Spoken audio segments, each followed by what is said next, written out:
Match racing capabilities of this generation of AC75s, thumbs up. So I have data only for 12 races here, which one we will analyze. America's Cup preliminary regatta is over. So the AC75s, the new versions, are really much improved match racing machines. But can it do all the match racing move? Let's look at the data and the match racing move. Okay, first match racing move that usually the traditional match racing have is the gating, when the port boat can cross the starboard and the both boats dial up and stay for a while close to wind. What do we have here? Now this one is a different rule. So usually the port boat is allowed to cross 10 seconds or to gate 10 seconds earlier. So when the boat is gating earlier, there is usually a port boat, purple in this case, all the time have the possibility to cross. So now we have this in the race 1, this is race 2, this is race 3, a bit strange track, France, Italy, but still a cross. I think that was late gating for the starboard boat. So here is the cross, here is the cross, another very marginal close. GBR Swissland, cross, cross, cross, cross. That's the only difference when the France gated late and then made a bit shaky maneuver of trying to avoid into the upwind as the starboard boat was pointing. France went a little bit higher, then GBR responded, and then basically at this moment France tried to escape lower, and then GBR took an avoiding action. So that's the only when the upwind cross did not work and France got the penalty. And this is finals cross. Okay, here is this moment. France is gating late, GBR is pointing, going down and avoiding action here from the Ineos. Penalty, France. So 1 out of 16 races result in cross of the port boat. Next match racing move. Boats needs to kill time, especially in this race where you have the boundaries limiting your field of play in the box. So usually the port boat is the first one which will initiate the killing time maneuver, and because otherwise yellow behind is as happy to go as long as they're late to start and then turn back and be ahead of blue. So blue would want to initiate time and probably try to get the controlling position. So two very common way in match racing is to do the circling. This is the most common maneuver that you would see. Now let's see what maneuvers is done by the America's Cup boats. So circling is one of the maneuvers. Port boat often does the circle. Here this one is done circle by Swissland, circling by USA. You can see the port boat, blue.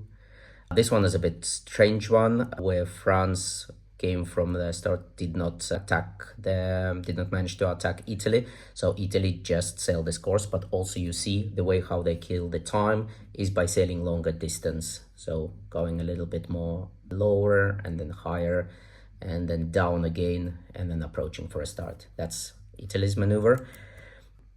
Again, Switzerland doing a circle from the port here. GBR, circle to kill time and get the control. GBR again, circle.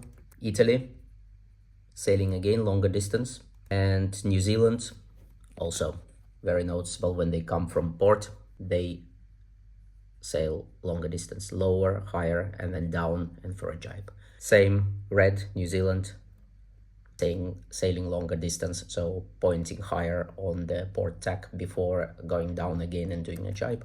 Italy, the same, sailing and positioning for the start, also potentially sailing later on and approaching slow mode, which will look. And yeah, this one was also a little bit strange one. And this one, Italy and New Zealand, which means that New Zealand actually just also sailed, did not make a circle. So 5 out of 16 races included the circling of the port boat, one circle, and then taking the controlling position. And the remaining ones included sailing longer distance, deep, up, down, and jibe to the approach. So this is an example of the tight circle by the USA. Ineos on the starboard boat, sailing higher, jibing, and then you can see the circle by the USA and taking the controlling position astern. So 5 races for which one I have the data.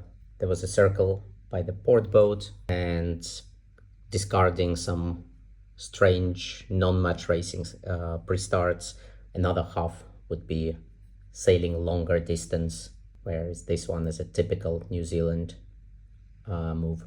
I need to analyze what factors contributed it apart of the preferences of the team, tactics, and possibility to try the boat in the different conditions using different maneuvers. There might be something also in the wind and the speeds available. Next phase, approaching to start. Usually the boats leading or being ahead is initiating the turning first, deciding when to turn to start, initiating the turn. Mostly it's done by jibe, and that's not an exception in the America's Cup. They're done by jibe, and the trailing boat have several options. Tack to windward.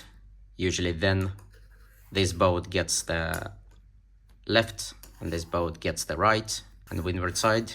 Or option variation on that one would be is to jibe but still stay to windward, so again stay in the pushing position, or jibe inside. When this boat jibes, the blue also will jibe inside. Let's see now what the teams did. Leading boat jibes, pushing boat tacks. This one was a number of the strange maneuver. This was a number of maneuvers which ended up in the same result as the starboard boat is taking the leading position. Here we had a number of extra maneuvers. Leading boat jibed, trailing tacked, leading went for a tack to take the right, then trailing crossed ahead, did a dip down, and now they continued in this position that the first boat to jibe actually took the windward side, pushing side. Next. Okay, here Italy had their own play, basically timed to start, jibed, and went for a start. Here we have a position of jibing inside, but with a considerable distance, and taking the Switzerland taking the windward position and pushing position on the USA.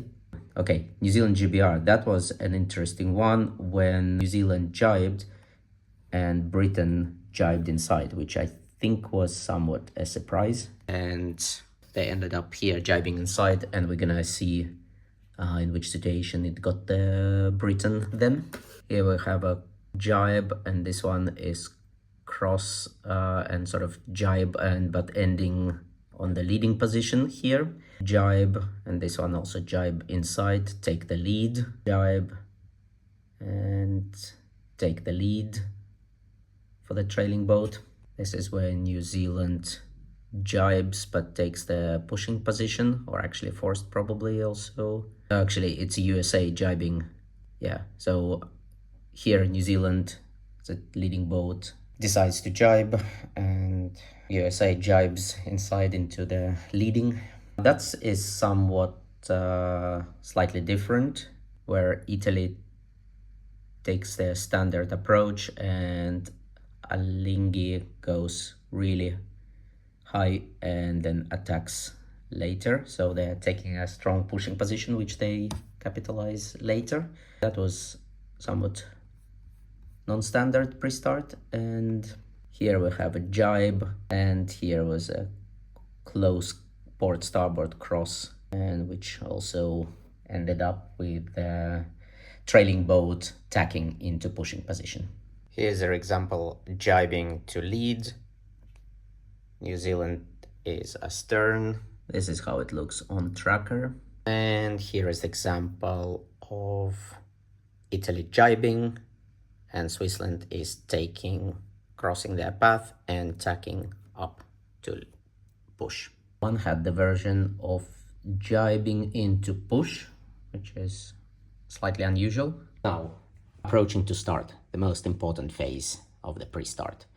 Usually the leading boat will have some time to kill, as the leading boat is a bit earlier than the others, unless both boats are late. But if the boat is late, there are several options that are available for this boat.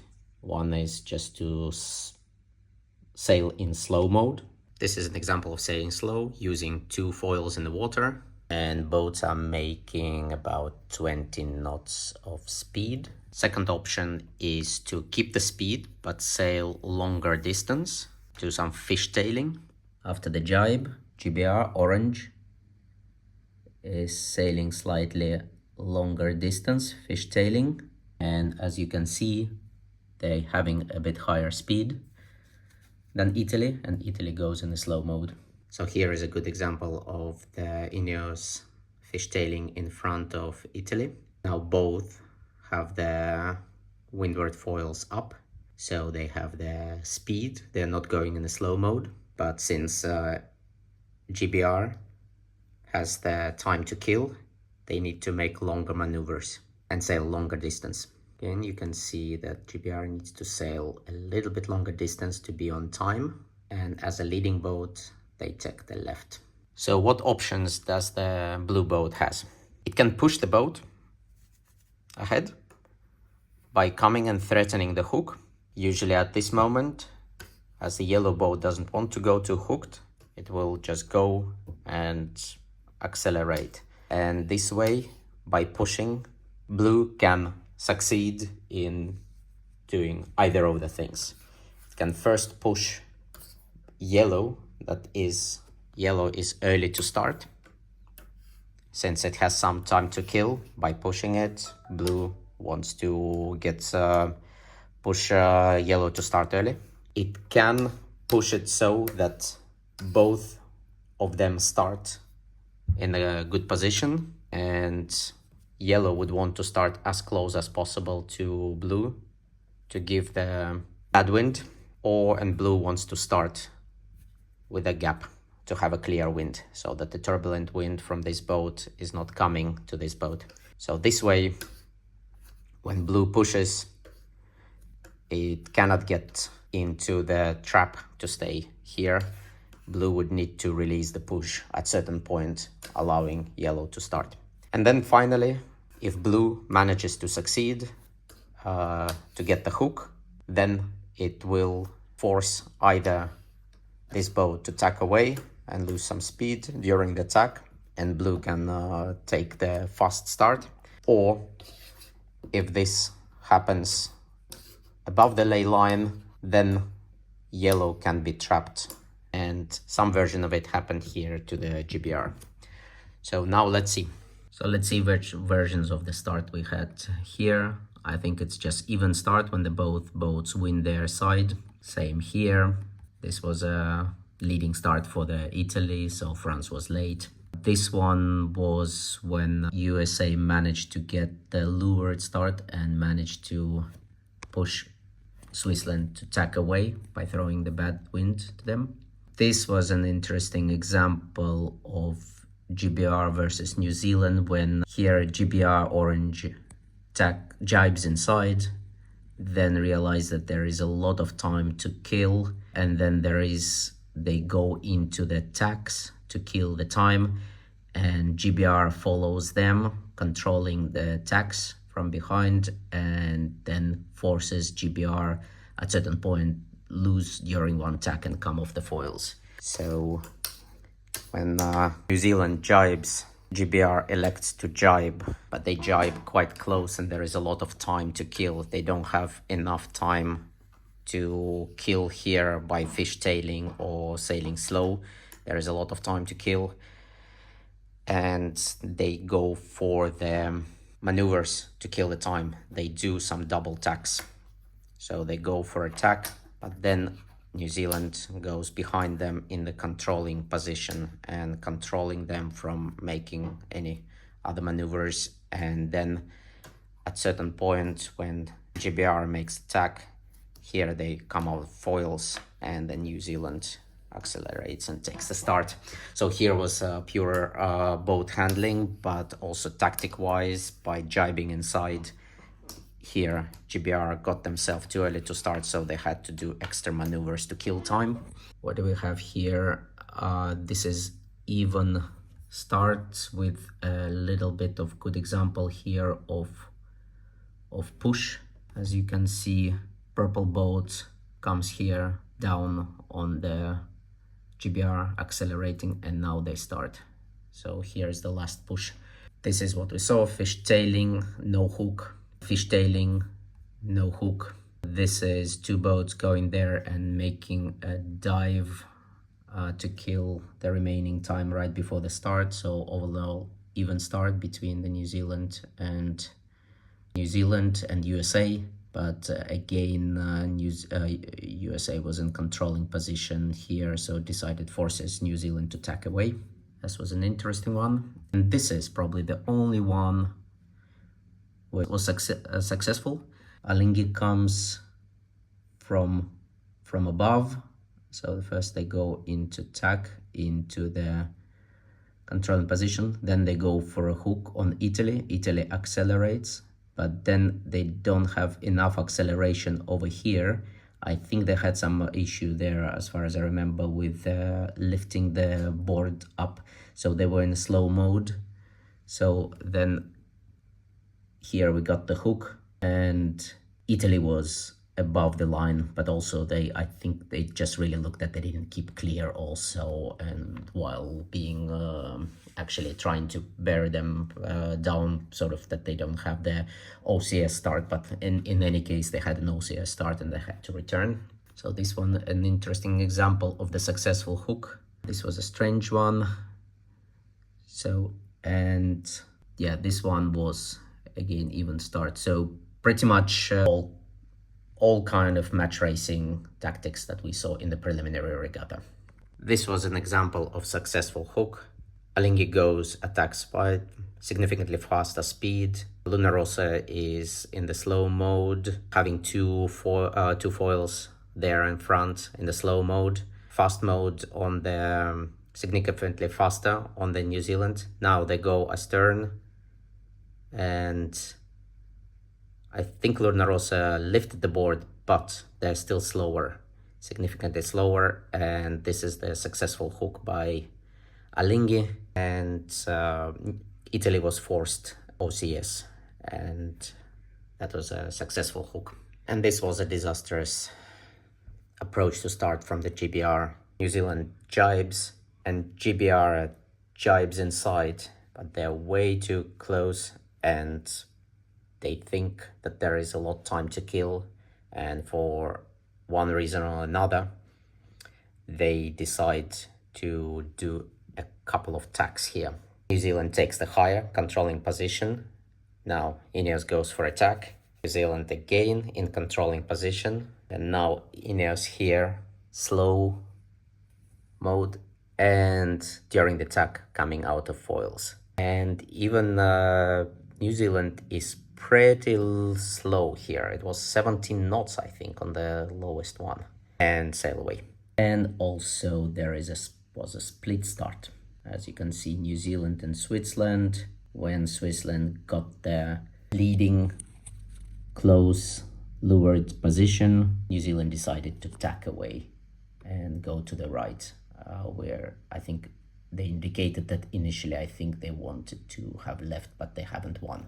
In the high-level match racing events, you see a good amount of split starts between equal teams, but here we had only one.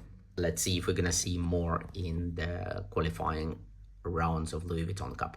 So that was the pre-start tactics of the preliminary regatta. So what match race tactics available for the first upwind? In match racing, if the leeward board is not that close to be able to force this boat to tack away to the unfavored side or to the bad shift, they often can start sailing in the high mode to get to the higher lane when they start to affect this boat and make them tack away. And this one we see exactly in the race between GBR and USA. USA blue going in the high mode. When the orange GBR tacks, USA go in the acceleration and goes tacks with them, as they might have wanted this right side for a shift also. Okay, this is an example what happened after start. US is starting to sail higher and slower angle. GBR closes the distance as they're sailing faster. However, USA is closing the gap and starting to throw the turbulent wind as well as their windward boat, and they need to keep clear. So they decide to tack away. Then USA foot down, accelerates, and goes for the open cover tack. So here we see the maneuver, and you can also see how they start with the even speed and even true angle, but as they go, the GBR goes lower and faster, the orange one. So they go, GBR goes lower, so higher true angle, and they go faster, 38 knots, and USA goes a couple of knots slower, but at the same time about almost 8 degrees higher. And that continues until the GBR tacks away. That's why they tack. So then the USA then foot down, accelerates, goes faster immediately after the tack of the GBR, and they also started to sail lower angle. We have also the maneuvers when their starboard boat often will actually tack on port in front of the port boat to control and get the right side, and forcing the blue boat in this case tack away. So we had exactly the same situation now over here and over here. This was another GBR Switzerland. This was another example of sailing high and trying to make the windward boat tack away. Again, successful. So these boats can go in the low speed mode about 20 knots when they need to luff up the other boat without coming off foils. And in this case, the true angle goes as low as even 20 degrees. And the windward boat was having about 28 degrees through speed. So that's a pretty good luff. Obviously, if you're in the lead, as Italy here with GBR, you can stay between your opponent and the mark, and have an open cover on them. Now we have an unsuccessful lee bow by New Zealand. Now the starboard boat, if they can easily cross and cover the blue, and then they can easily win the right. But if they are just barely crossing, what they probably want to do is to tack in front or even lee bow blue to start to throw the wind on them and maybe even luff up and make them tack away so that they win the right. However, if you are unsuccessful in this lee bow and slow, this boat can come and luff you up and force you to tack to another side. This way blue gets there right. And that's exactly what happened here in the Italy-New Zealand race. So at this cross, New Zealand red is making quite a slow tack. As you can see, the tack speed was just lower than the previous tacks. And also if we go even back in time, that may be their slowest tack in this race. So I'm making the slowest tack over here and opening possibility for Italy to come and go for a hook. Unfortunately, Italy did not execute that one correctly, and they just actually crossed the boundary from astern, so they weren't managed to get a proper hook for New Zealand. However, it's clearly that that's what they just tried to execute. So now you can see that New Zealand is going for their very slow tack here, and now Italy comes and goes for a hook so that the New Zealand will tack away.